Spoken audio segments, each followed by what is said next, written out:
Mr. Mayor, would I? Great, thank you. So today is October 5th, 2022. The time is 7:07 p.m. and I'm calling to order the Baldwin Park City Council regular meeting. Pastor Jackson, would you mind leading us in an invocation?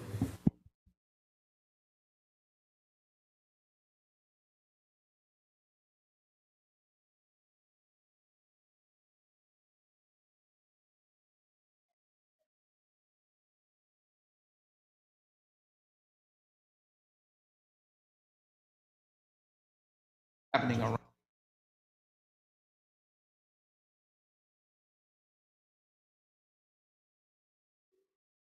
park.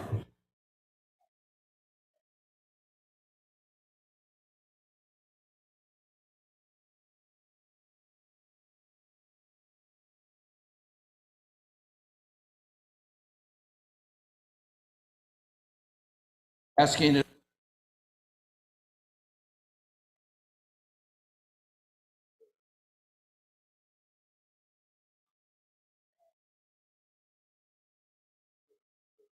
Tonight, how to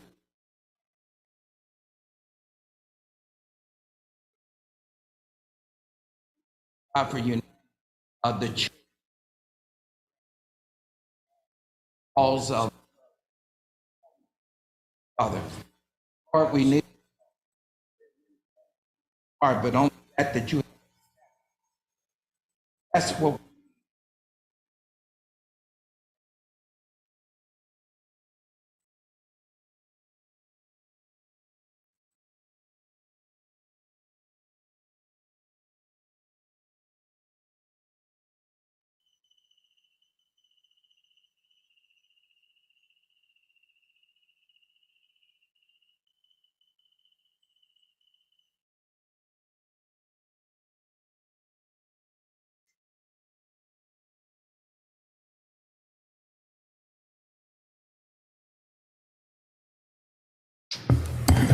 City Clerk, Thank you, roll Mayor. call, please. Thank you, Mayor. Councilmember Alejandra Avila. Council Monica Garcia, I believe, will not be attending today's meeting. Councilmember Paul Hernandez. Present. Mayor Pro Tem Daniel Damian. Here. Mayor Manuel Estrada. Here. Thank you. Thank you for that. City Attorney, is there anything to report out from closed session? Thank you, Mr. Mayor. The council did consider multiple items in closed session. They took no final action on any closed session agenda item. Therefore, there's no reportable action. That concludes my report, Mayor. Great, thank you. So at this moment, I will move to adjourn the special session. Can I get a second? Any objections? Not, the special meeting from 5 o'clock is now adjourned. And we move on to our proclamations, commendations, and presentations. And we have a recognition for our very own Yuriko Ruiz Esparza, Community Services Supervisor, in regards to her active SGV Noches de Luminarias recognition for Outstanding City Staff Person Award. So Yuriko, if you are able to, please join us up here at the dais.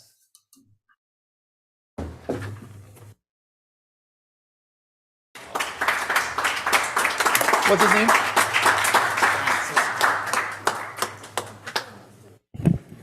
Yes, and if you'd like, you can bring anybody up here who's with you. Her husband, Francisco, I believe. Very good.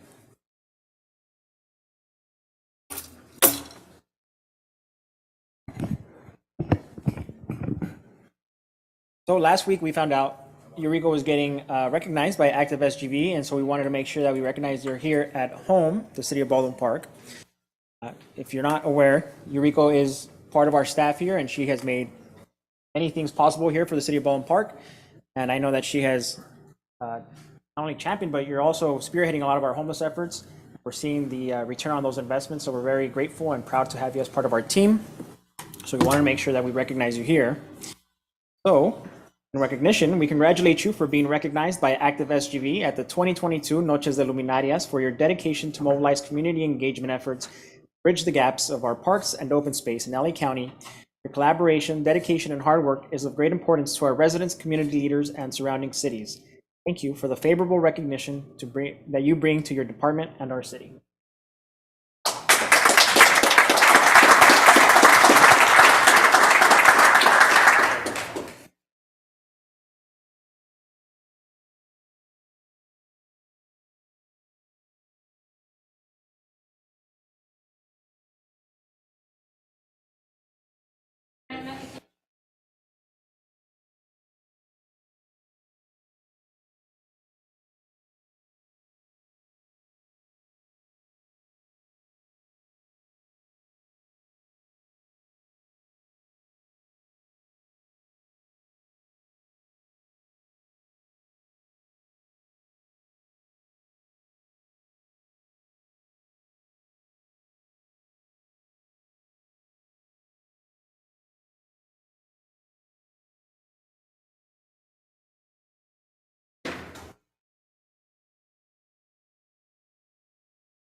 Mayor and members of the City Council, it is an honor to be here with you all tonight, and of course, the residents of Baldwin Park. I would just like to thank each and every one of you that has gone out to our community engagement meetings, that I've had an opportunity to engage and with you, and in hopes that we push this city forward. It's an honor to be joined by all of you tonight, and of course, my husband, Francisco. Thank you for always supporting me. And thank you, Manny, the rest of the department. And we couldn't do this alone. We tackle all of our efforts in parks, recreation, homelessness, and all through a very multidisciplinary team. So thank you, Sam, Ron, Chief, everyone up here. Thank you so much. And it's a pleasure to be working here for the City of Baldwin Park, which I hold dear to my heart. Thanks.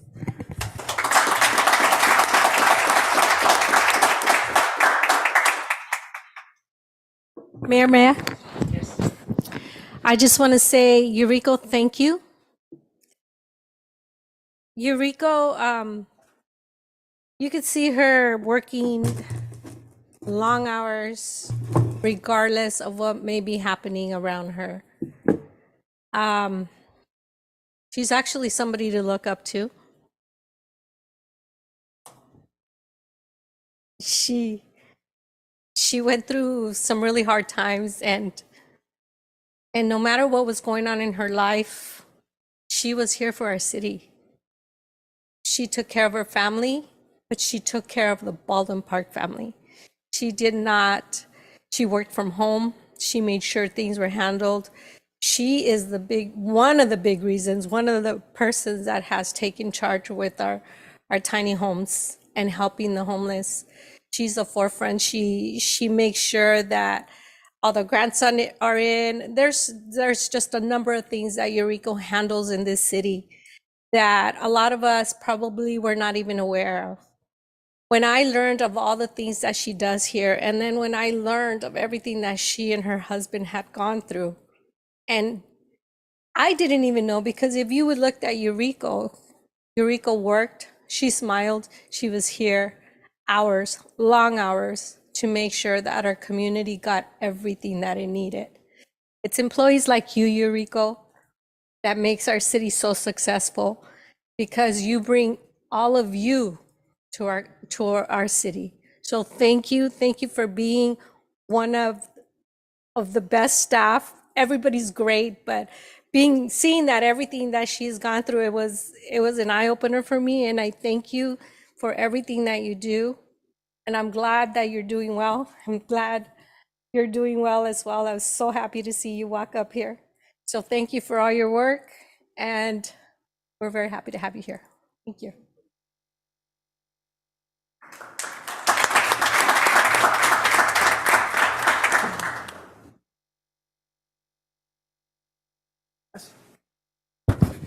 Absolutely. Eureka, I was extremely excited and happy and proud to hear that you're going to be recognized by SGV. You're a proud product of Baldwin Park.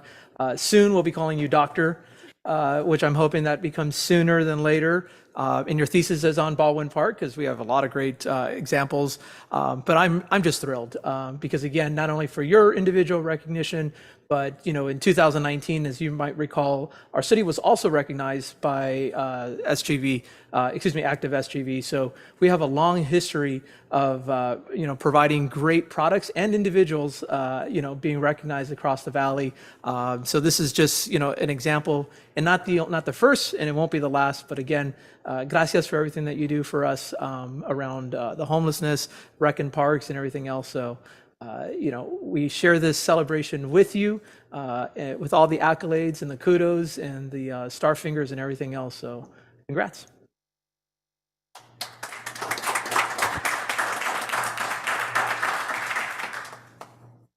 Mayor, if I may. Yes, go ahead. Thank you. I just want to say, Eureka, thank you. Your work doesn't go unnoticed. There's a lot of challenges that you've been able to overcome, and I know there's still a lot of more challenges that we have to face. But I believe that working together, we can overcome those challenges. So congratulations, well deserved. And again, thank you very much for all of your hard work and dedication.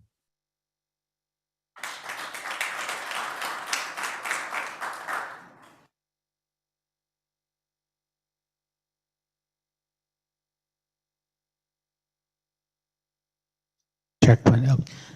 Eureka, congratulations. I had the pleasure of attending active SGV award ceremony, and I was a very proud director, proud friend, proud colleague of Eureka's accomplishments, not only in the homelessness efforts, but also in the recreation and community services. We have an award-winning department because we have employees like Eureka. So thank you very much and congratulations. This recognition is long overdue and well-deserved. So once again, congratulations.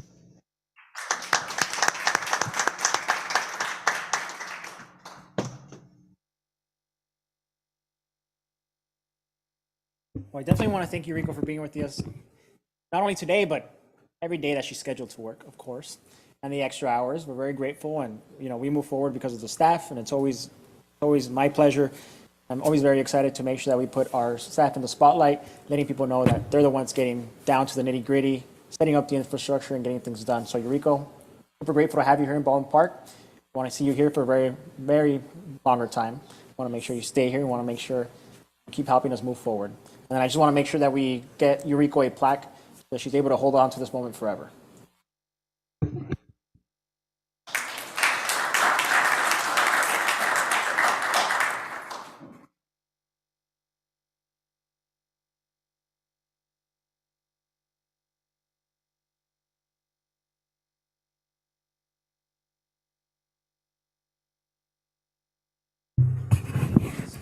All right, and before we move forward, I see our newest lieutenant, De Leon, in the back.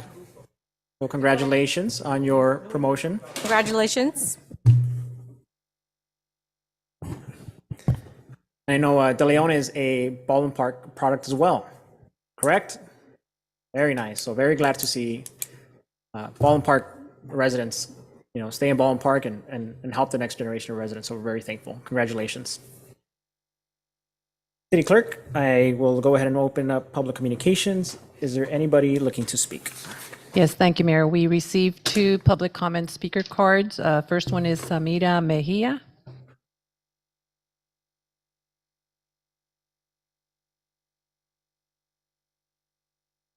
Good evening, Honorable Mayor Emanuel Estrada, council members, and members of the Baldwin Park community. 25 years ago, in a small neighborhood in Southern California, a member of the community and local church wanted to do some good. He had read about a shooting close by and how the mothers in that neighborhood wanted to take the neighborhood back from the gangs.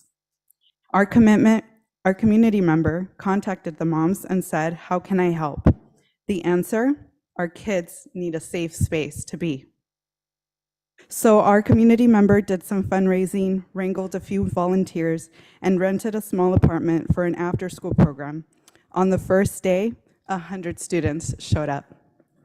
25 years later, that well-meaning member of the community, Randy Barth, is the founder and CEO of Think Together, one of the largest nonprofit organizations dedicated to after-school programs, early learning, and school improvement.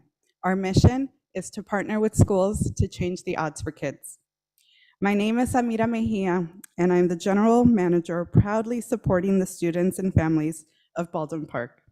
We have seen over the past 25 years the power of after school to change kids' lives, not only to provide them a safe space to go, but to support them in their journey towards college and a fulfilling career. This October, we will once again shine a light on after-school programs with our Lights On After School celebration. On Tuesday, October 18th, we will be inviting businesses, community, district, and school leaders to join us at our open house style event to see firsthand the power of after-school programs. This year, we're especially excited to highlight our incredible staff who work with students every day, helping with homework, guiding them through enrichment, and being there as a mentor. Most of these staff are from Baldwin Park, and are proud to give back to our community, especially in today's work environment where many people opt to work from home via a computer screen. These individuals show up each day and are present for our youngest Baldwin Park citizens. These after-school professionals deserve our support, both in spirit and as we appeal to California lawmakers to ensure funding for the work they do and the families they serve. We hope to see you at our Lights On after-school event at 4:30 on October 18th at Walnut Elementary. Thank you for your time and service to our community. I have a couple flyers here, so that way we can save the date. Thank you so much. Thank you. Next is Catherine Lozier. She will be providing library updates.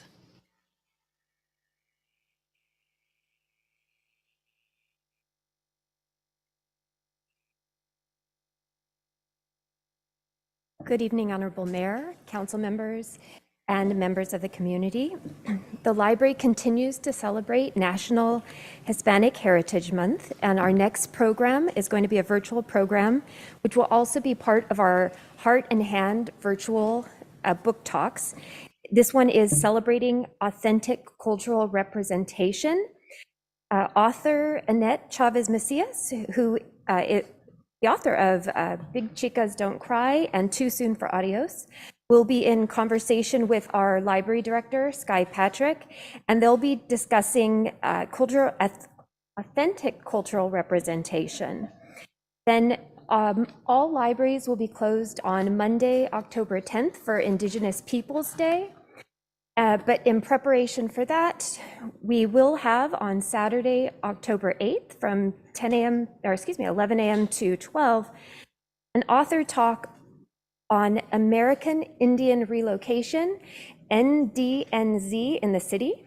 Author Pamela J. Peters will share a multimedia presentation that discusses the Indian Relocation Act of 1956, discussing how large groups of people of Native American descent were brought into urban areas of Los Angeles. And we'll talk about American Indian policies, tribal resilience, and again, we'll present cultural stories. That's a virtual program. And then our Work Ready series will be resuming. It's a 6-week program for those who are interested in looking for new jobs, those who are looking to build job skills, or those who are seeking out career opportunities. There's 2 ways to participate. You can join any of the series, any of the individual sessions of the series, or for those who in need of a laptop, you can also sign up at one of 20 participating libraries. Charter Oak Library and La Puente Library are the 2 closest ones for that. And you would get a laptop in which you can participate for 6 weeks. The first program in the series is going to take place on Tuesday, October 18th, 11 to 12:15, and it will be Acing the Job Interview. We have a professional speaker, Christy Dimitrikis, who will teach you how to nail a job interview. So if anybody who would like to participate, please feel free to sign up online. If you need any help doing so, feel free to come in, call us at the Baldwin Park Library. We're always happy to hear and see you. Thank you all so much. Have a great evening. Those were all the written card requests. All right, thank you.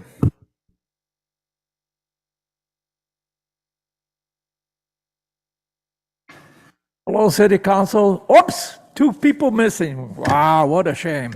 Hello, City Baldwin Park residents. I got a lot of complaints, but you guys are only going to hear a few. Number 1, what makes you people that aren't here the constitutional right not to be here? The flu's about over. The other person doesn't think she should be important to be here, so they should just resign. You know, the lawyer hasn't paid them enough to run re-election yet, I guess. You know, you people don't like being called crooks. Well, I'll tell you, once he pays you to vote, you're done. You can kiss the world goodbye. Your political career is going to go wacko. Also, I've been asking, I even asked the lawyer a number of years ago, could we have a financial report? I don't think he knows what that is. or he was dictated by the ex-mayor not to give it to anybody. This person's being paid to print it. You people put it in the minutes. It's useless. Maybe the new mayor can give me one, or give the public a few. Also, you people have a lot of homeless people in Baldwin Park throughout the world. You're doing a lot of trying to do a lot of good with our money. You built 2 so far. You're going to build another one. Where are you getting all this money? Are you getting it from Uncle Sam, or are you taking it from us? The biggest problem we have, gas prices are going to go sky high, and you 5 people, including that lawyer and the CEO that pushed it through, misrepresented it, your so-claimed Baldwin Park, whatever you call it. You people are going to bankrupt these cities. Think about it. Taxes are going up because you want to raise it. You want to have a great income when you retire, you're pushing it for that. That's wrong. You're supposed to be working for all of us. You're working for you 5 people. I know, give me all the looks you want, but it's true.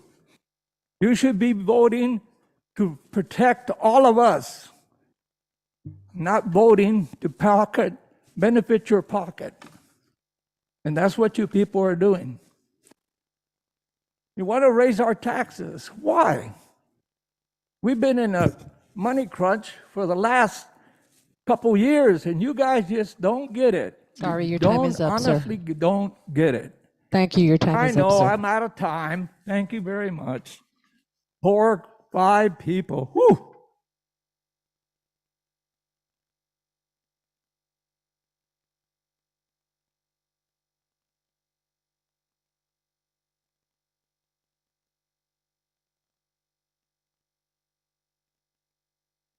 Can you translate for Spanish?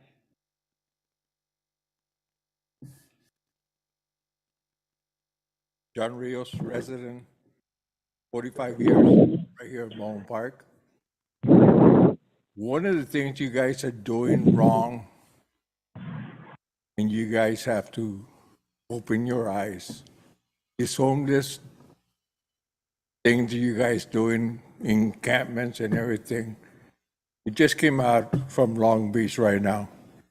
They're totally upset with all the homeless over there. We're gonna get as bad as them.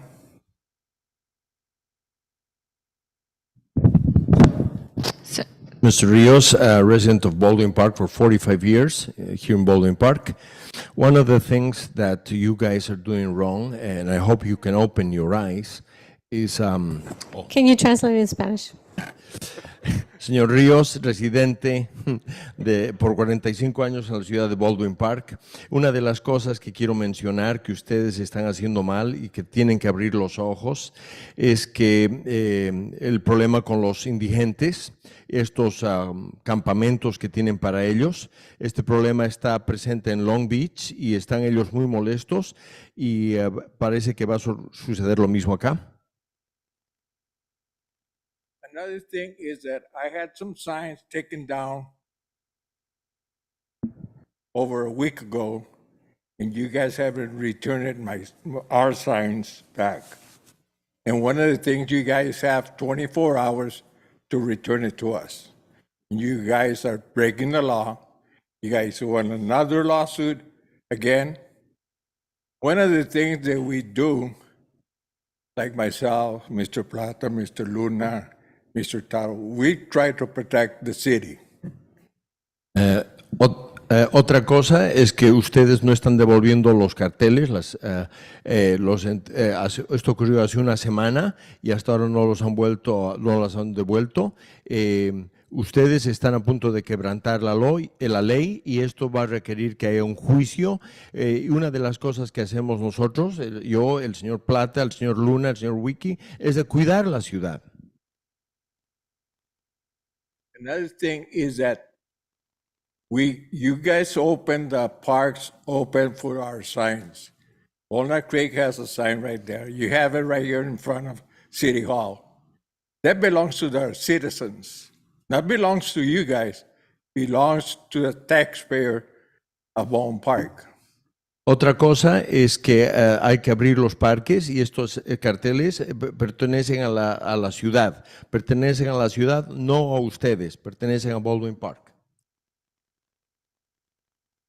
Hace como 3 meses que les dije, excuse me, around 3 months ago, I told you I cannot work with crooked politicians. One of the things that I found out is that some of you city council came to Ron to tell him, don't do anything on the property in Los Angeles. That gentleman had to leave because of you guys don't know how to treat the good people from Baldwin Park, the workers from Baldwin Park. Hace 3 meses yo les dije que ustedes no podían, que yo no podía trabajar con políticos tramposos y hace una semana a un concejal que había una visita de Los Ángeles se le dijo esto.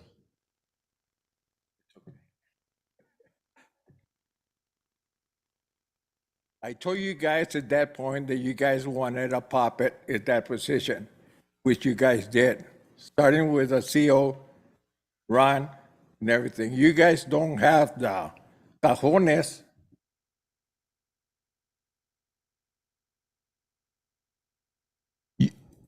Ustedes querían un muñeco al que podían controlar y eso es lo que se está obteniendo, empezando con el CO, Ron. Ustedes no tienen los cojones. Pardon me? You're denying my first rights, my First Amendment rights? I can even call you a... Can we just, Speaker? It doesn't matter. No, the First Amendment rights, Okay. I have all the rights. Mr. Rios, please continue with your 37 seconds, please. Go ahead and finish your speech. So that's one of the things that the citizens want to see. Be equal to everybody, not to just your friends. Es una de las cosas que los ciudadanos queremos ver, que ustedes sean imparciales e iguales con todos, no solamente con sus amigos. Another thing is the people from Fraser and Grace, they're upset. I talked to them over the weekend. What is taking so long for you guys to put the speed bumps and the stop signs? Otra cosa que está molestando a la gente es con la gente de Fraser y Friends que está tomando tanto tiempo poner los rompemuelles, en las calles, speed bumps. You guys work for us, for the citizens, okay? Ustedes trabajan para nosotros los ciudadanos, ¿ok? Gracias.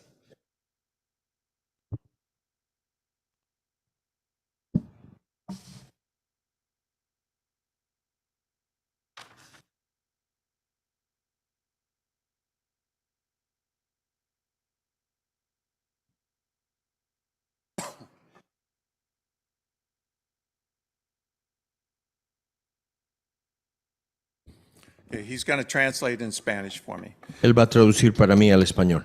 Sorry, just for the record, and it's up to the chair and the vice chair and the council to continue, but we do have translation in Spanish simultaneously on our channel, and we do have a translator at hand at the council meeting if anyone wishes to have audio.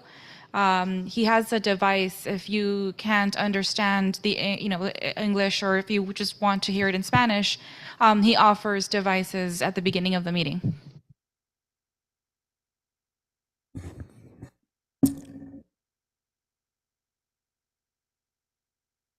I'm ready? Okay.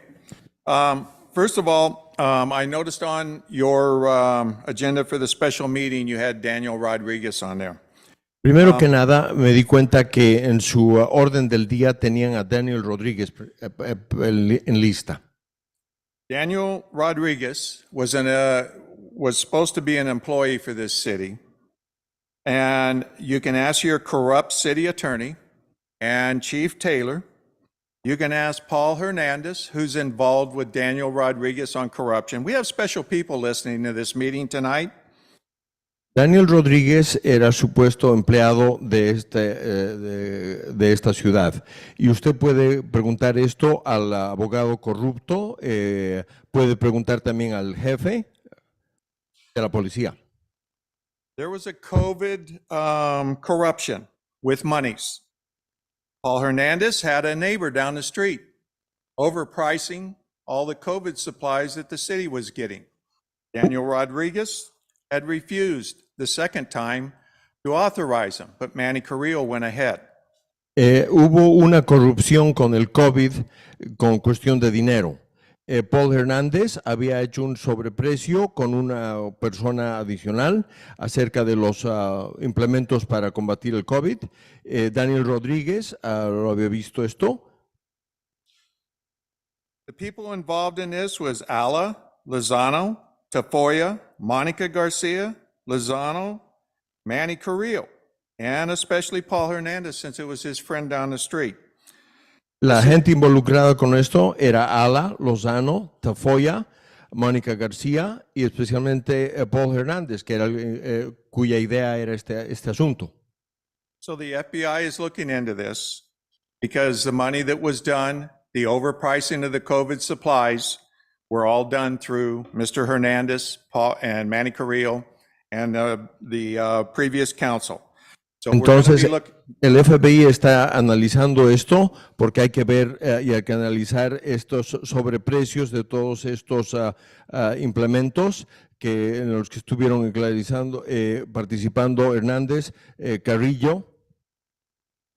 I want to remind Mr. Hernandez, you're not the mayor and you're not the orchestrator of the meeting. The mayor is. If he has something to say about what the speaker says, he says it, not you. Debo hacerle recuerdo al señor Hernández que usted no está a cargo de esta junta, el señor alcalde es el que está a cargo. Si es que hay que decir algo, él es el que debe hacerlo, no usted. Now we know with Measure BP, you guys are fighting us tooth and nail. We put up signs, you want to take them away. We do have the attorney coming back from vacation. We will be filing a lawsuit so that your city attorney will make more money for his stupidity. Ahora, con el programa de Baldwin Park que tenemos, sabemos que hemos puesto carteles y que ustedes los retiran y que debido a esto el abogado nuestro está de vacaciones, pero va a volver y vamos a emplazar un juicio y el abogado va a tener que otra vez gastar dinero en algo tan tonto. The Measure BP was only supported by two council people, Hernandez and Monica Garcia, and the mayor did not put their names on the ballot to say that they supported it. There's a reason for that. La medida de BP fue apoyada solamente por dos personas en el consejo, Hernández y García. El alcalde no puso su firma en esto y hay un motivo para esto. We have a sales tax increase is what they're trying to do. Put more pressure on the people for pay. Now, as of January 1st next year, the rent control goes out with LA County. You try and explain that to the people that they're going to be losing their houses and paying more rent, and then you want them to pay more city sales tax. Ahora tenemos un incremento en impuestos a la venta y esto va a incrementar la presión también. A partir del 1 de enero del 2023, el control del alquiler va a estar eliminado y van a tener ustedes que explicar esto a la gente. The attendance of the council members since the President of the United States has declared the pandemic is over. Come back to the council meetings, stay home and resign.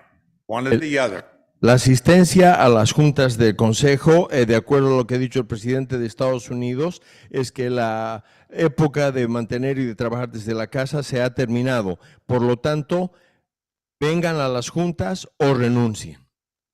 I noticed on your agenda that you're going to give Christmas off for a week in between. I want to hope that this is using off of the employees' vacation time and not that the city's giving extra money out during that time, because we are on a slim budget and we don't need to be spending extra money.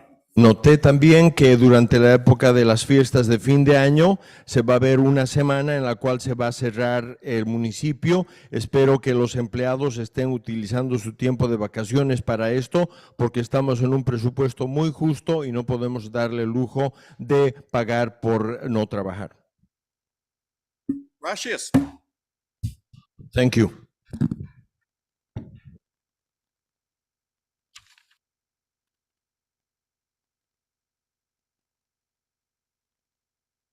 Great. Anybody else? If not, I can touch on some of those points. Go ahead.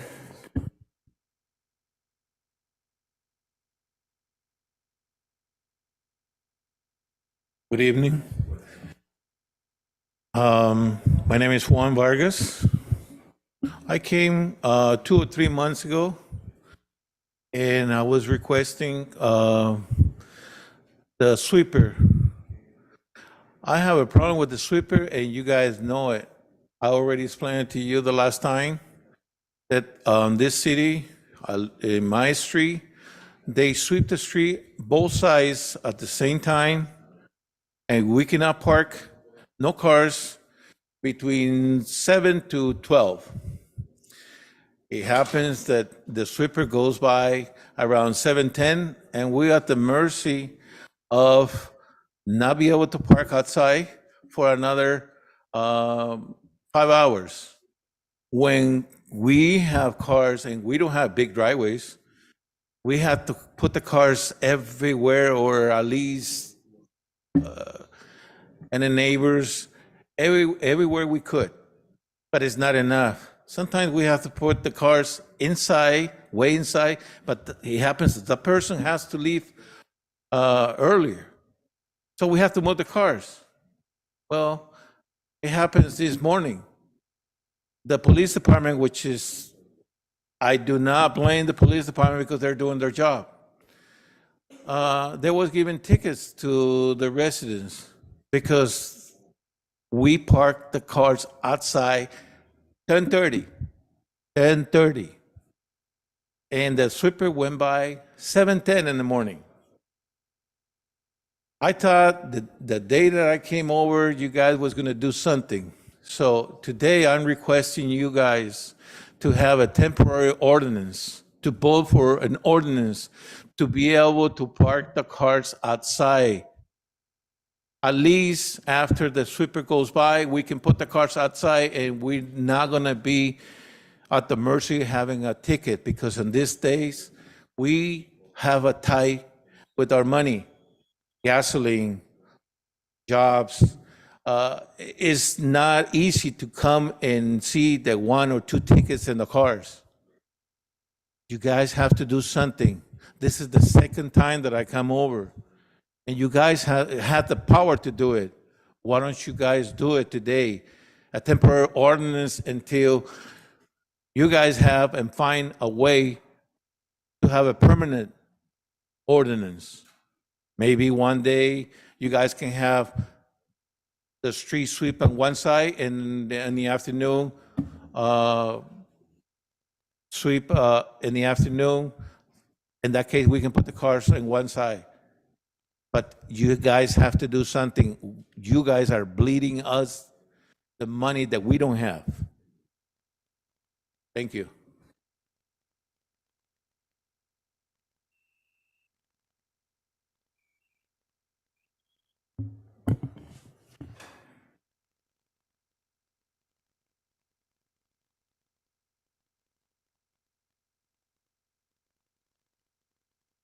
Mayor, elected officials, Jesse Plata, resident of Baldwin Park.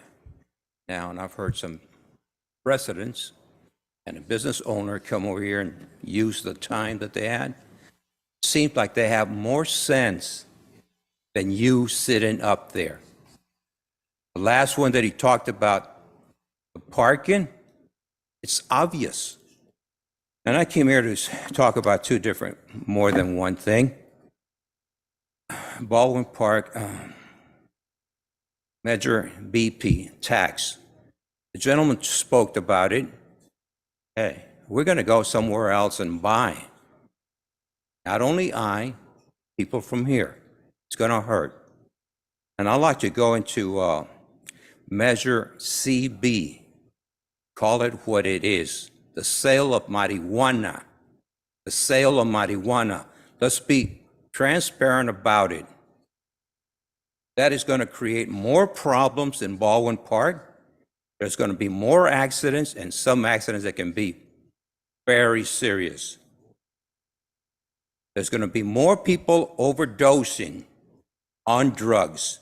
It's going to introduce them to a higher drugs. There's going to be more problems at home. There's going to be more violent out there. Now let's get one thing straight. Just because you go to a certain facility and use it there, crime travels. Crime travels.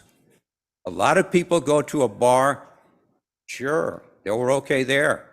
But 10 minutes down the road, they have a serious accident.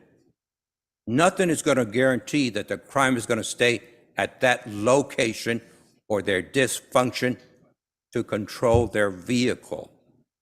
Those are things that you have no control over.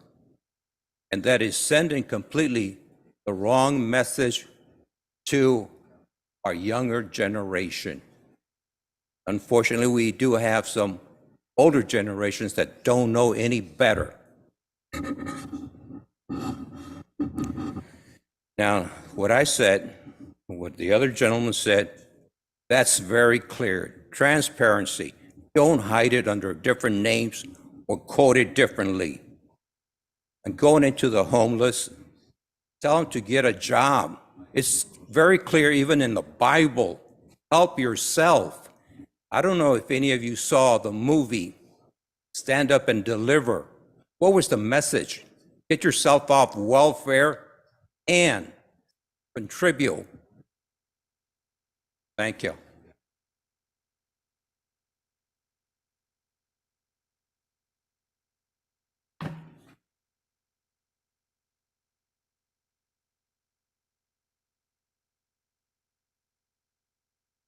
Buenas noches, City Councils, a todos los que están presentes. Bueno, volvemos a lo mismo. Gracias por limpiar atrás de Walmart y el otro lado está muy limpio. Me gusta eso, pero todavía tenemos unos pequeños detalles ahí que no borraron el otro lado. Y también me gusta cómo están haciendo el trabajo y hay que cooperar todos, ¿verdad? Pero en la noche estamos viendo que no hay policías y la gente vuelve en la noche a parquearse allí o tirar basura y necesitamos que vigilen en la noche para que no regresen porque en la mañana se van temprano todos los homeless y las motorhomes, todos están ahí otra vez en la noche, toda la noche se parquean allí y vuelven a tirar basura. Entonces necesitamos reforzar más eso para que no vuelvan de regreso. Okay. Good evening, council members and everyone else. Thank you because you've done some cleaning behind Walmart and it looks good. It looks good now. But there are additional details that we have to bring up. There's more cleaning up to do and we all have to participate. We all have to get involved and help. The problem, however, is at night. There's no supervision to prevent this additional trash, these homeless people who come here and trash it, or homeless or motorhomes and dump the trash and leave it at night. Chief, por favor, necesito que refuerce un poquito más los negocios, por favor, porque no vemos policía. Yo paso en la noche, un policía, le hablo a un policía que pasa y no me hace caso. Entonces, eso quiero que entiendan todo eso para que se refuerce más los negocios. Chief of Police, I want you please to also provide additional security with the businesses. Sometimes I'll go by there at night and see that there's no supervision, and have spoken one of the police officers, and he doesn't pay attention. So that needs to be taken care of. Gracias, Ivan Sam, por mandar limpiar toda la área que dice complaint, y gracias. También hay complaint de los vecinos cuando andamos en las calles, que ellos quieren dicen ellos que la banqueta está muy levantada por los árboles y que han llamado y no hacen caso. Entonces yo traté de tomar las direcciones, todo eso, y les dije que les prometíamos que iba a hablar con ustedes para que cumplieran las banquetas, y entonces iban a ir a revisar eso. Thank you also, Simon, for all the cleanup you've done, that it's been done. And also there's a problem with in the different areas in the neighborhoods with the trees that are lifting the sidewalks. And some of the neighbors have complained to me, and they haven't or have said something, and nothing has been done, or they have not received an answer in regards to all that. En la Merced y la Fraser hay un carro que anda corriendo demasiado fuerte de la Ramona a la Boulevard Boulevard, y la gente hizo complaint porque dicen que pueden matar a una persona. Se va con 80 millas por hora, y dicen que han reportado y que no le hacen nada al muchacho. Es un carro que está blindado como del Army, los traijeros. Here at the area of Merced and Fraser, there's a vehicle that speeds up and down all the time between Ramona and Baldwin Park Boulevard. It drives at about 80 miles an hour, and a lot of people have complained, and someone's gonna get killed. And this vehicle looks like it's got the look of camouflage. También la luz que pusieron en la Fraser y la Foster, están diciendo ellos que no les va a funcionar porque los carros siguen corriendo mucho. Yo hablé con ellos porque anduve para allá y para acá, y necesitan ellos que les pongan un bump, un tope. And the light they have installed also at the intersection of Fraser and Foster apparently is not going to work because vehicles go really fast in that area. They're involved in races. And what they need to do is install a bump. Okay, that's it. Gracias, todo, gracias.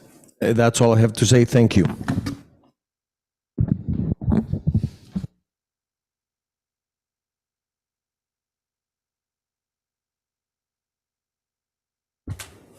All right. At this moment, I will move to close public communication.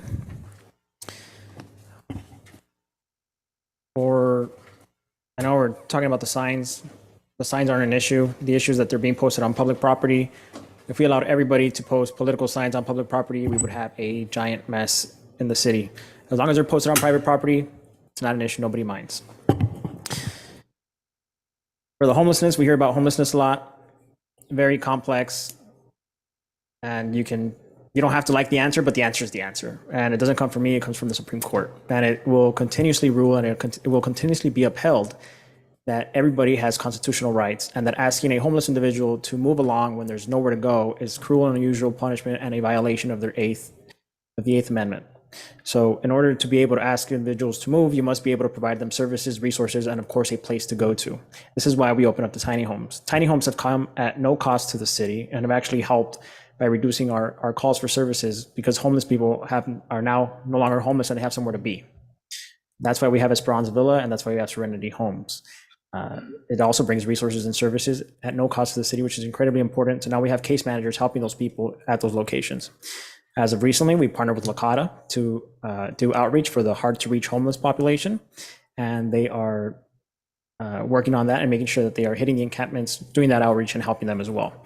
As of recently, there's been a new case, and that is the case of Johnson versus the city of Grant Pass, and that has added that cities and counties cannot criminally enforce public camping laws that prohibit homeless from camping on public streets if another place is not available to sleep in. So again, another lawsuit that has reinforced that state. So it's really important that we do our homework when we talk about homelessness. A lot, especially now, people like to spread a lot of misinformation about what and what can't be done about homelessness. So I encourage all of you to look up these cases. And if you have another solution that you can help, that you think will help meet this criteria, then I'm all for it. right? But we cannot just ask people to get a job or keep it moving. You know, it doesn't work that way in government. So I just want to reiterate that. I reiterate that every time I hear this. So just for that, and you know, somebody kind of mentioned the Bible, so I just want to let you guys know that it also says, "Whoever is generous to the poor lends to the Lord, and He will pay him for his deed." So as we come out of the pandemic, it is incredibly important that we take care of everybody. We just saw the healthcare workers trying to come in here for a higher wage because they cannot afford to live in a home. They cannot afford to stay where they are. So I really encourage all of you to gather some data, read the information, and make decisions based off of what is actually affecting these issues. It is incredibly important that we keep bringing up these resources and services in order to combat that. And again, they've come at no cost since we've been able to secure millions of dollars through funds and allocations from the state and the Regional Housing Trust, and of course our supervisorial county district. So I just want to touch on that. Mayor? Sam, can you give us an update on the Fraser Foster? I know we've been having conversations about it, and you've been updating the residents in the area. Yes, absolutely. I've been in communication with the residents as well there. We recently completed the speed hump survey. The survey went out a few weeks ago, and we just closed that out, and it came back as favorable. So the residents do want the speed hump there. The survey is complete, and now we get to move forward for the installation. Okay, do you have a timeline for that? So all we have to do is figure out a contractor. So we'll go out and get some quotes. Okay. And then we'll install it. Thank you. As far as the signal at at Foster and Fraser, so that study is also complete.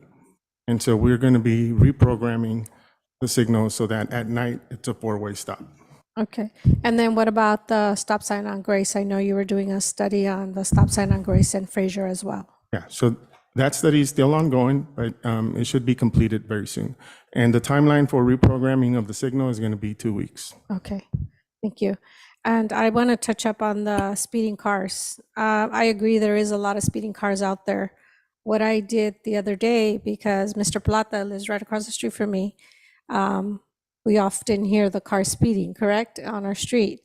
So what I did the other night is I heard the car go by, and I heard it go around the block, and I heard it coming back. So what I did is I went outside, away from the corner, of course, because it's not safe, and I took a video of the vehicle, and I sent it to police officers that I knew were out there.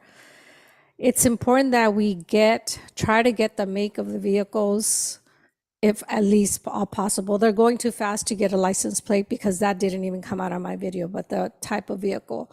There is an issue with people speeding on the streets. We can do everything possible. We could do speed bumps. We could change the lights. We can do a lot of things to hopefully slow them down, but ultimately it's educating the community on the dangers that they're putting themselves in and that they're putting the rest of the residents in. So as community members, the community members that live right on Fraser and between Grace and Foster, we all got together and we had a meeting, and that's how everybody brainstormed.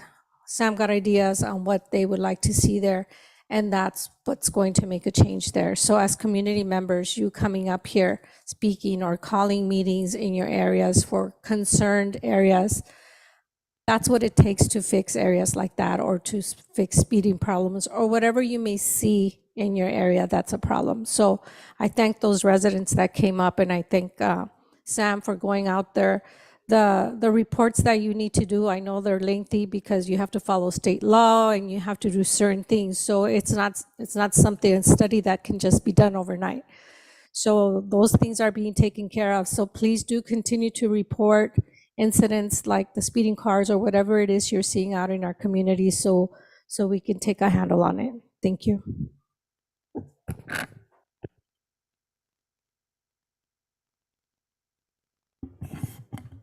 Great. No other comments? Not. Also, before I forget, Measure CB, the cannabis retail is not a city implemented measure is a measure that was done through community organizing. Organizers were out there, they filed a petition, they collected the signatures, and they have the right to put something on the ballot, and that's what happened. I think somebody brought up me not writing my support on Measure BP. I didn't vote for it, so I'm not going to support it on the ballot. For other council members, that's entirely on them and at their discretion, but just want to bring that up there. And I think that was the end of that. So moving on, we will move on to our consent calendar. And we do have an urgency item, which we will name as item number 13. So I will make a motion. At the fund group. And it is regarding crime statistics, a crime statistical report. So I will make a motion to add as item number 13, the crime stats report. Second. On an emergency basis. Second by Councilmember Hernandez. City Clerk, can I get a roll call? Thank you, Mayor. Mayor Estrada, Yes. Councilmember Hernandez, Yes. Councilmember Alejandra Avila, Yes. Mayor Pro Tem Damian, Yes. motion passes. Great, thank you for that. So we have our consent calendar and we have items 1 through 13. Is there any items council is looking to pull? I will pull item number 4. I'll pull 13, please. I will pull item 10 and 11, Mayor. All right, any more items? So you know what? I'm not even going to pull item number 4. I'm just going to make a motion to table it as the request of staff. So we'll make a motion to pass consent calendar items 1 through 13, excluding 4 as we will want that tabled, and excluding 13, 10, and 11 for discussion. Can I get a second? Second. City Clerk, roll call, please. Mayor Manuel Estrada, Yes. Councilmember Avila, Yes. Councilmember Hernandez, Yes. Mayor Pro Tem Daniel Damian, Yes. motion passes. Great. Mayor Pro Tem, you have the floor with item number 10. Thank you, Mayor. Mine is the approval of the Pund Group LLP to provide independent professional annual audit services beginning with fiscal year 2022, 23, and 24. Rose, just for clarification, based on their contract, do we have any protective language that will prohibit them from increasing their fees once they start working on the audit? Yes, I stated in the staff report and it's also in their proposal letter that they committed to the service and set fee schedule. And the language was bolded also. Perfect. Yes, and I also have the auditing partner can put here in case any city council has questions. Great. I just had that I just wanted to make that clarification. Unless any other of my council colleagues have anything else, I will make a motion to approve item 10. Second.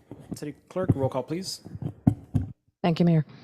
Mayor Pro Tem Damian, Yes. Councilmember Avila, Yes. Mayor Manuel Estrada, Yes. Councilmember Hernandez, Yes. motion passes. Great. Thank you for that. So, Mayor Pro Tem, you have the next item. So the floor is yours again. Thank you, Mayor. Item number 11 is regarding the update grant reimbursement and revenue availability policy and procedures. Under the departmental invoicing for reimbursements and responsibilities.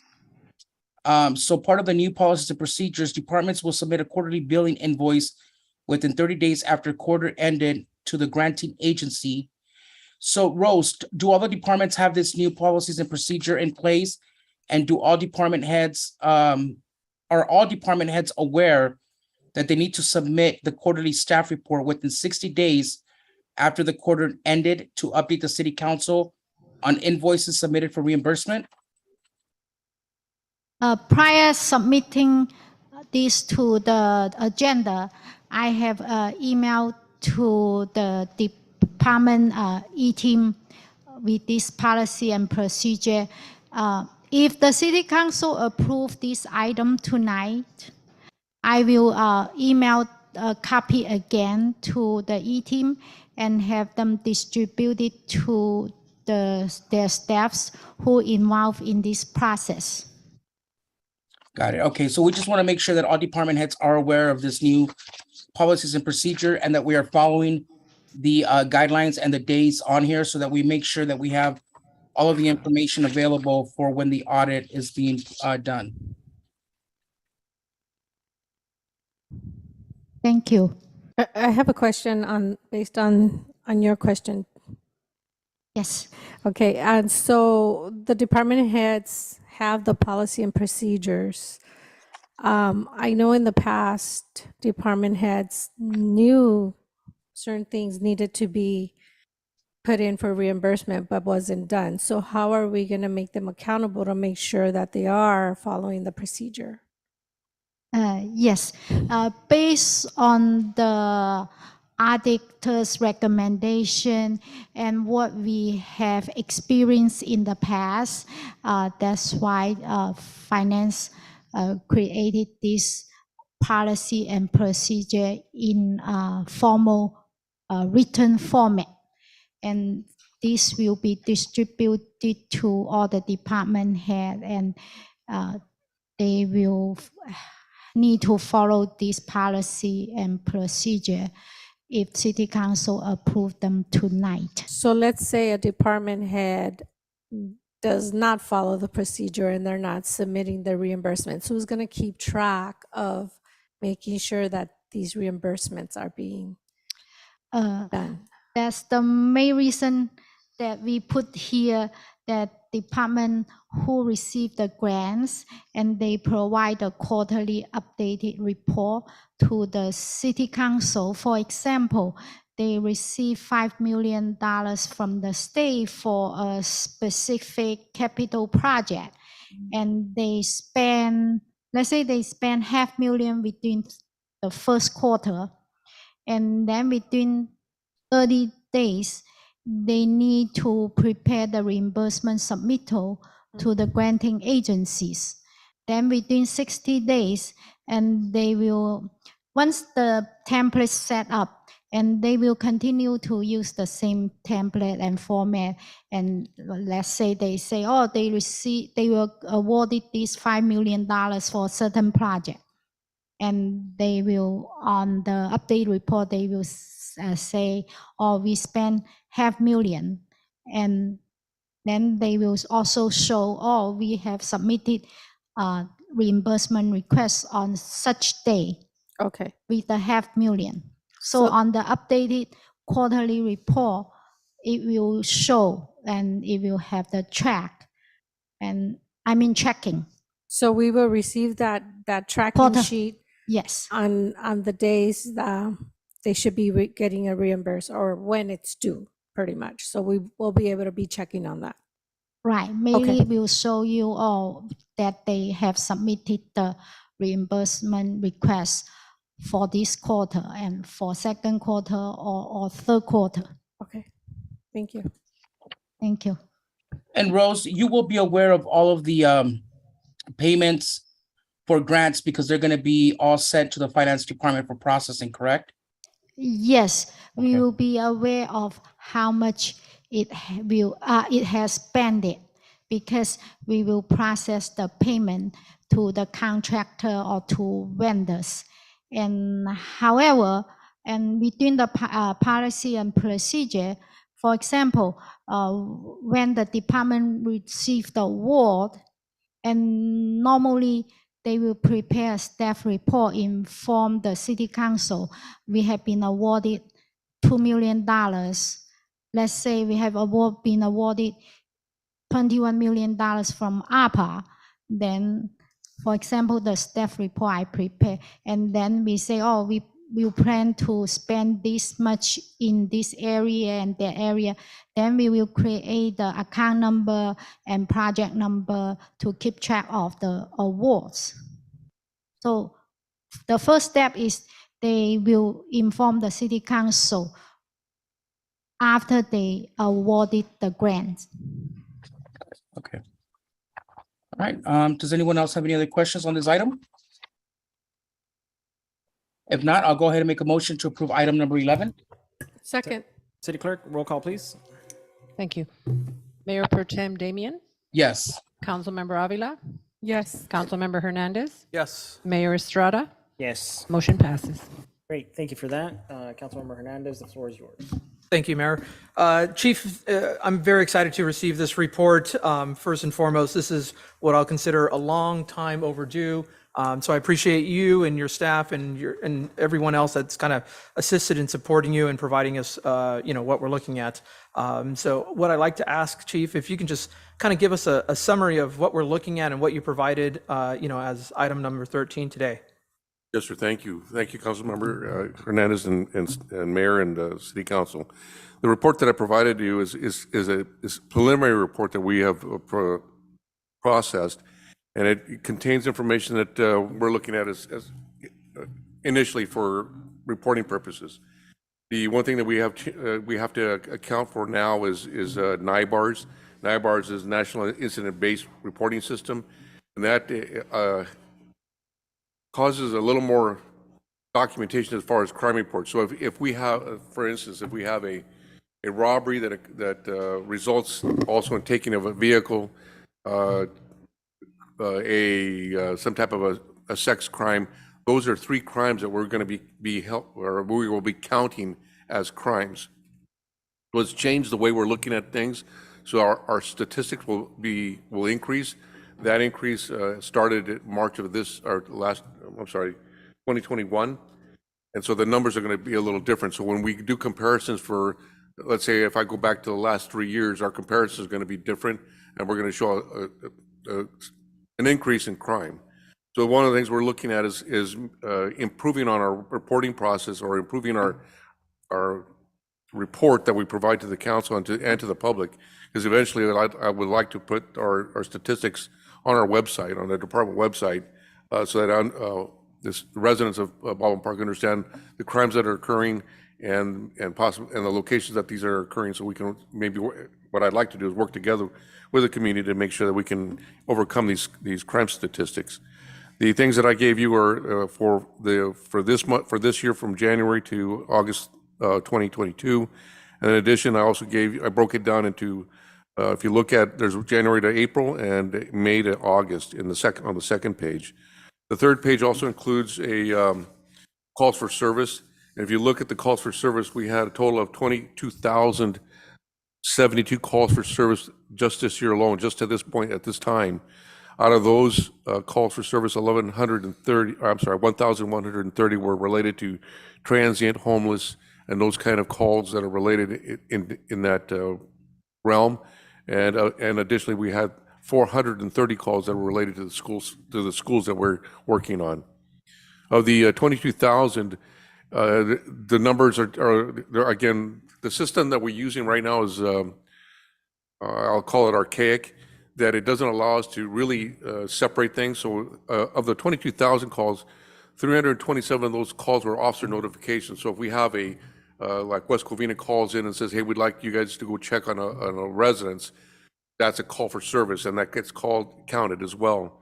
Additionally, we had 254 calls that were just information only, and that means that there were no, police did not respond, that our dispatchers were able to address the call with dispatch, and we were able to take care of it that way. But it's still counted in our overall call for service.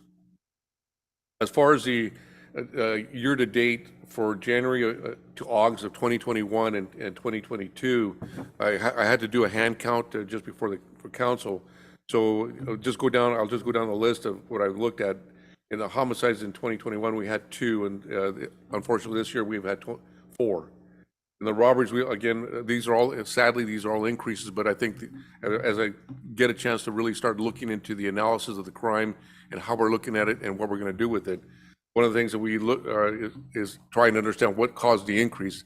And I'll more likely I'll be able to attribute the increase in crime is based on the change in the pandemic, that people are coming out and doing a lot more things, getting involved in a lot more things. So as we look at robberies, to date, last year was 46, and we're at 54 right now. So that's an increase of 8 crimes. The assaults include batteries and aggravated assaults are with injuries, serious injuries. And again, as we go into NIBARS, it changes the count. So we will show an increase At this point, unfortunately, we're at 147 additional crimes. So in 2021, we had 267. This year, we have 414. Again, the spike just because of the way we're reporting it to the FBI. As far as larceny includes shoplifting, theft from building, theft from vehicle, theft of vehicle parts, and all other incidents of larceny. So we have, in 2021, we had 248. This year, at this point, we're at 484. That's an increase of 236 crimes. Again, as you can see, the way we're reporting crimes now, we're showing a spike because of the way we're reporting it to FBI. Vehicle thefts in 2021 to this point, to August, January to August, it was 154. To this year to date, it's at 211, so that's an increase of 57 crimes, or 57 vehicles taken. Sex offenses are a little more complicated just because of the difference in crimes. So, you know, they fondling, rape. I don't have all the list of the different categories, but it does also cause some increases. So we show 2021-24. This year we're showing at 42, so that's an increase of 18. As far as burglaries, we're showing 74 in 2021, and unfortunately in 2022 we're showing 147. That's an increase of 73 crimes. Again, as a result of the COVID, people are leaving home and not at home, so obviously lower numbers, and people are going back to work and those kind of things. So that causes the increase. So that's it in a kind of in a nutshell, in a brief understanding. But as we go along, I'd like to make a report maybe once every quarter so that the council knows what we're doing and where we're going. And also I'd like to provide an analysis of our crimes and maybe give it just an overview of any significant arrests or significant incidents so that the council is aware of the things that we're working on. Right. Thank you. And I appreciate that. Thank you very much. And I do understand, you know, the NIBARs, the breakdown and so forth, but that's why I did ask you, you know, to come prepared because again, homicides are homicides regardless Yes, of sir. how they're broken down. Last year we had 2. Yes, Is that sir. what, for the entire year? Yes, sir. Right. And this year so far, right now, we're at 4. Yes, sir. And so that's the same with the other item that I may have missed here, Chief, but the assaults. Yes, sir. We had 261 as the year to date, or for the total of the year of last That year? was from January to August of last year. Okay. So we're comparing I'm comparing the same period of time. With the exception of the homicides? Yes, sir. Okay. Got it. But for the most part, across all these items that you're reporting under what we now know as Group A versus Part 1 crimes, and you know, historically, we're increased across the board is what we're saying. Unfortunately, and one of the things that, like I said, the report that I provided, it's one of the last columns shows stolen property offenses. Right. That is when you are arrested for being in the possession of stolen property. So it's not really a crime per se, obviously, but we're counting it, so it kind of skews the numbers again as well. Right. Now, and I appreciate that, Chief, because again, this gives us a better sense of one, how can we as a council support you to provide the additional resources that you need? Because the thing that I saw, what was very concerning in this is the forcible rapes and just rapes in total. Yes, sir. That is a significant increase that we're looking at right now, just compared to even last year's, as what you mentioned, and especially the forcible ones. As I guess those are the ones that we'd call sexual assaults in the past. Yes, sir. So with that, I appreciate that. If you can continue at least, I know you said quarterly, that'd be great. But if you can provide to us, if you can, just on a monthly, I know we're always going to be maybe 2 weeks behind because of our council and the end of the month. If you can provide us just on a consent item, just a report of our crimes. And if you could add the school for call for service, because that's an important piece. We started to Absolutely. take over that responsibility, but we just want to know, how many calls we're actually going for that. And as you've mentioned in our last meeting, you're already tracking the homeless calls for service. Yes, sir. Again, that's just to illustrate, what additional resources that we could ask for from the county or whatever the case may be to help mitigate that. We did talk about that in the past. So again, thank you for that. And, the numbers that you just shared with us for the year past, if I can ask if you could email that to all the council members, and if you can put that in writing and just provide it to us, next month when you're redoing the numbers, that we'd appreciate that. And then, of course, I know your goal is to put this online. Yes, sir. There's very, sexy websites that are out there that do this. So hopefully, we're able to see that, at the end of the year, Chief, or- Absolutely. Okay. Because now, more importantly, you have the data in front of you. It's helping. And I know part of the next step when you do put it online is the actual dots on the map. Correct. Where not only you will be able to see it, but also our residents will be able to see where these incidents are occurring and so forth. So one, there's full transparency, and two, they understand the amount of work that your department and your staff are doing for the men and women, and also those call takers, because I'm not sure if 22,000 calls between now and then is a big number, or that's normal, or what would that be in your professional? It's big. Okay. We've gone. We did. I talked to the dispatcher when she ran the numbers for me today. She said it was an increase for us.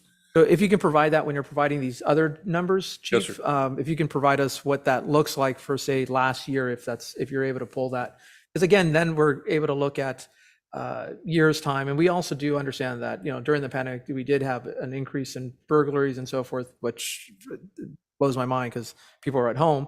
But that's just a reality. So with that, thank you very, very much, Chief. I really appreciate this report, and looking forward to how we can help minimize these numbers across the board. Yes, sir. Mayor? Yes, go ahead. Thank you. Thank you, Chief, for the report. I greatly appreciate it. Unfortunately, the numbers don't look good, but it's not just unique to the city of Baldwin Park. The state of California has seen an uptick on crime, all sorts of crime. Not only California, but the whole nation, and it's very unfortunate. And it is important to make sure that we support your police department, your men and women, our dispatch, because there is a lot more calls coming in. Again, let's remember, this is not unique to Baldwin Park. It's happening all over. So whatever it is that we can do to assist your department to help them deal with the situation, and I know one of them is to increase our officers out there. So thank you for the stats. It is important that we keep track of the stats and that we keep the community informed.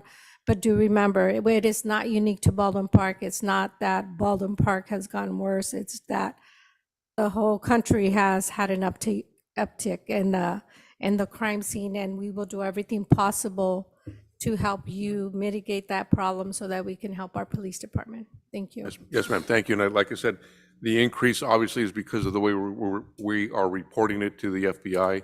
So that also skews our numbers.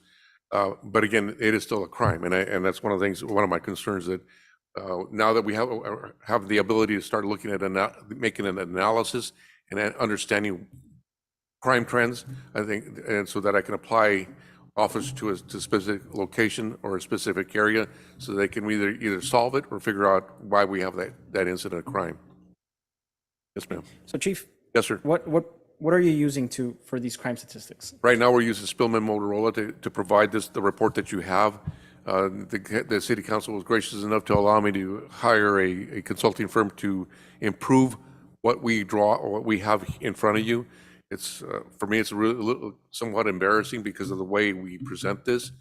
The system that we're working on right now, that we're in the final stages of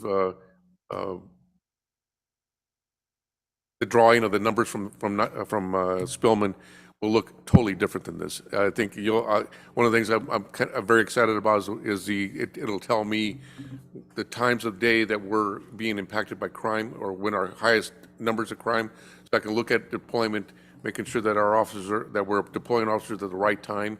If I need to adjust officers, or I need to adjust the deployment, so if I need to move officers from days and nights and make them work in the middle of during the day, so that I augment the middle of the day.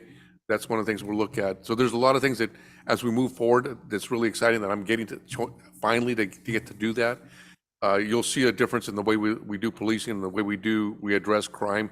And to the council members' comment about traffic, we'll also be looking at traffic trends. We have obviously we have an issue with fatalities. I don't have the exact numbers for the fatalities for this year, but we've had some things that concern me, as whether it's bicyclists or pedestrians. Speed is a huge concern. Obviously, we'll be looking at the cause of traffic accidents that we have, whether there's injuries or fatalities. I want to look at the cause for them so that we can address it, whether with either Public Works through Public Works and speed bumps or timing of the traffic lights, or if it's just enforcement. Obviously, the enforcement will require additional police officers. Hopefully, that I can be able to staff my motors and get at least 3 motors back going to enforce for some of the crime or some of the traffic incidents that we're dealing with. Great. And then I know we had been talking about like Spillman. Is this the same program that we've had that hasn't been used in years? Yes, sir.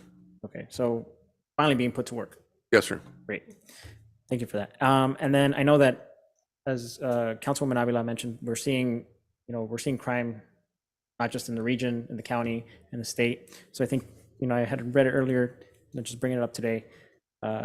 Los Angeles County Sheriff's Department, in a news conference, they were talking about the significant increase in crime over the span of 2 years, where they saw homicides go up by 94% and grand theft autos increased by 59% in the areas they patrol. When we joined when we were in those meetings with the chiefs and mayors of other cities in the region, we were seeming to be better off than most. So yes, sir. To kind of paint a better picture, are you able to bring us, next time you bring a report, a comparison of where we're at and where our neighboring areas are at? Because I think that paints a more detailed picture of what's going on in the area, right? Yes, sir.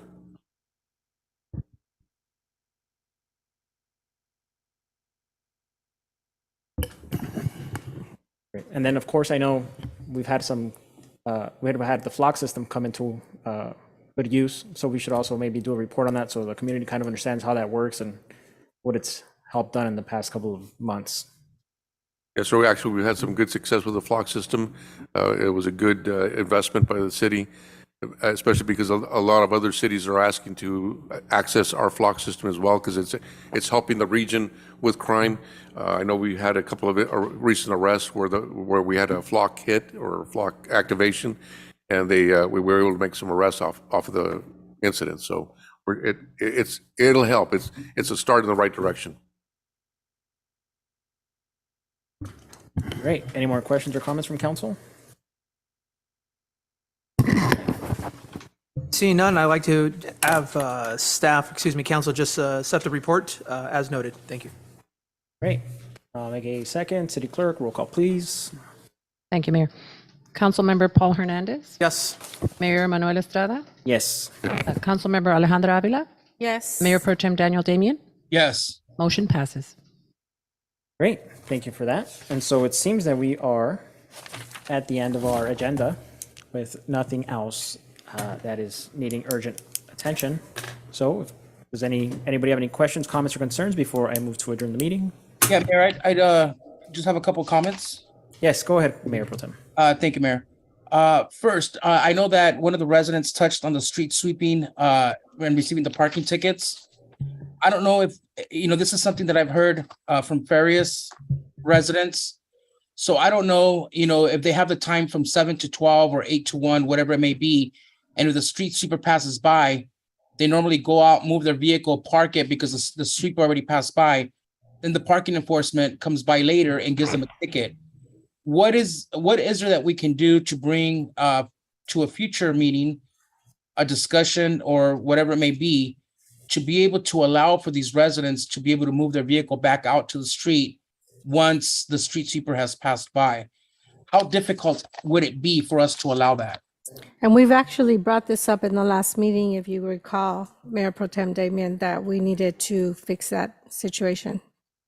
Yeah, so if they can come back with some options for us at the next meeting regarding this. And then my second one is just, I've spoken to some of the businesses and some of the vendors from the downtown market, and they're very pleased with the way the downtown street market came out. So I just want to thank staff, our Parks and Recreation Department, our Police Department, Public Works, and everyone that made this downtown street market a success. It's the first one that we've had since the pandemic hit. And it was a very great success for our small businesses and our vendors out there. I do want to recognize one special staff member in particular, for her hard work and dedication on the downtown street market. I don't know where she gets her energy from. I don't know how she makes this happen. But, you know, Maria Moreno, Manny, if you can give her our thanks for helping us make this downtown street market a huge success with the lineup of the artists that she brought in. It just brought the city a lot of attention, a lot of happy residents, and most importantly, a lot of happy small businesses. So want to say thank you, Manny, to your staff, and a special thank you to Maria Moreno for her hard work and dedication that she put into the downtown street market. I'd like to add something to Mayor Pro Tem regarding the street sweeper, because we're doing this on a daily basis. I know my street is on Wednesdays and every street has like different days. So what can we do as an urgency to avoid our community members getting tickets in the meantime, that we can come up with an official plan, something temporary to put in place so that they're not getting ticketed after they move their cars and the sweeper's gone. I mentioned this last time. On Wednesdays, I always go home for lunch at 11:30. But on Wednesdays, I don't go home to lunch until after 12 because I can't park on the street. So I understand completely the situation. And so is there anything temporary we can do until we come up with an effective plan that's going to work so that our residents stop getting ticketed after the sweeper has gone by? And it's really obvious when the sweeper has gone by. So parking enforcement can tell. You could totally see the marks the street sweeper leaves. Yes. Thank you. I'd like to provide some comments on this. So this is a common complaint that we get. We have a 4-hour window when we allow the street sweeper to go in there on his route. City of West Covina has a 7-hour window. So our window is pretty standard. However, this is a recurring complaint that we hear a lot. And so we have been working on it, and we're in the process of implementing it. But the solution is to have better communication with parking enforcement. And it's been that communication line that's been the most difficult. So what we're going to do is we're going to install GPS trackers on the street sweepers and give access to parking enforcement so that they can see in real time where the street sweeper is at all times and when it has, and the route that it has traveled. So we already have that system implemented. We use it for tracking some of the vehicles. So we're just going to add this feature to it and then give parking enforcement access to it. So we haven't fully flushed it out, so we're still working on it. But once we do, we'll engage with PD and parking enforcement and set it up. That sounds like a great plan, because that way our residents see the sweeper go by. They can move their cars, because I know the game you have to play. Okay, which car are we going to park inside first? You have to ask everybody who's leaving first, right? I know the exact same thing you're doing. Who's leaving first? You park in the end. Who's not leaving just as early? You park inside. So it is a situation for a lot of our residents here in the city of Baldwin Park. So implementing something like that is important so that they're not having to pay a ticket, because they are costly. And we're all working together. Our streets are getting cleaned. Our residents are able to park back on the street when necessary. We all want our streets clean, of course. We're going to move our cars in, but have a little cushion there for us so we can move our cars out. When do you think about a timeline that you're going to have that implemented? So we already have the GPS unit chose the one we like and the one we want to use. So we're going to install them into the street sweepers and start doing a test drive, just making sure it all works. We haven't yet approached PD, but I hope they're open to, this is something that they can do on their phone or any device. And so they can just log in real quick, see where all the sweepers are at or where it's at the moment. But they're also going to be able to see the path that it's traveled throughout the day. And if they're wondering whether the street sweeper has passed by or not, this is a good system to let them know that it has or it hasn't, and therefore they can enforce. In the meantime, Chief, because we don't have that yet. In the meantime, I know, again, it's obvious when the street sweeper has gone by. Is there a conversation you can have with our enforcement? Yes, ma'am, I'll We're make that. working on that immediately as of tomorrow. I'm sure somebody's having a street sweeper tomorrow. Yes, So, ma'am. Please. Yes, ma'am. Thank you. All right. We're all more comments. Before we end, I just want to reiterate Mayor Pro Tem's comments about the street market. It came out really nice. I know a lot of people were very excited when we had a Grupo Cañaveral, biggest production up to date. So congratulations to Parks and Recs and Public Works and everybody else who put it together. I know a lot of people were very excited to have a big name like that in our city, and they just felt very represented to have somebody from, their cultural music come and perform in our city. So that was really nice. With all that, I think we have reached the end of our council meeting. Thank you, everybody, for being here. I will move to adjourn the council meeting. Can I get a second? Second. Any objections? If not, good night, everybody. Good night. Marie, hi. Good Marie's night. here. Hi. You didn't say anything earlier. I did, but you didn't hear me. When No, we didn't. When Mr. Luna was said, "There's the other one," I said, "Oh well." She was quiet.